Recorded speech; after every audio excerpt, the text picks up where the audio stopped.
Namni tokkos kunoo isaanii ayyee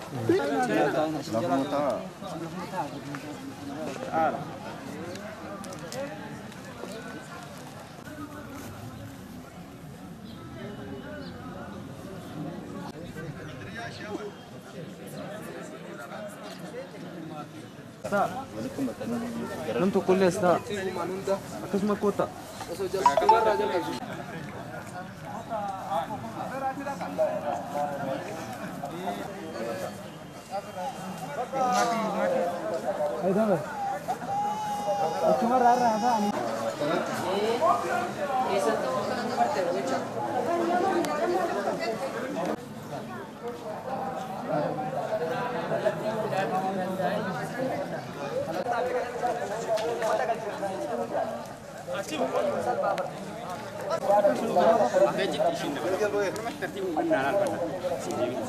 Şu anda 400 aile geliyor, yavaş yavaş paketlerin üzerinde aileler oturuyor.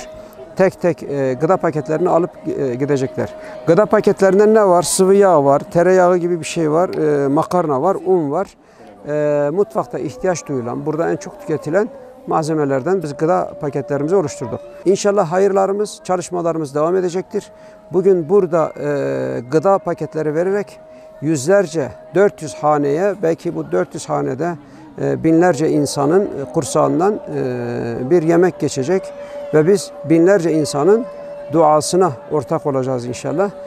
Avrupa Yetim Evi olarak biz hayırseverlerimizden bu hayırların devamını bekliyoruz inşallah.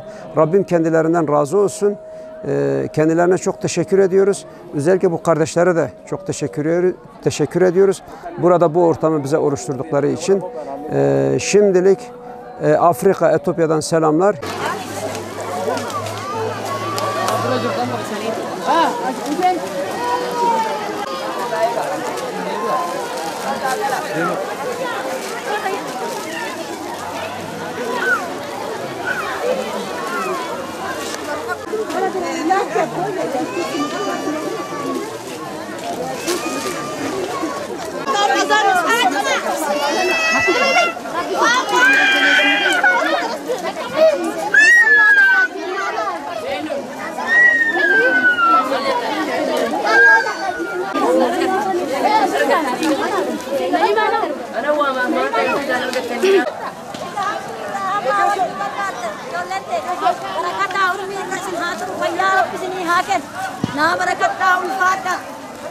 Allah hada zikno.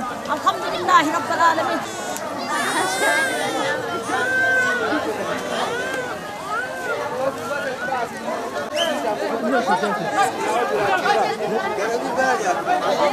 Gel bir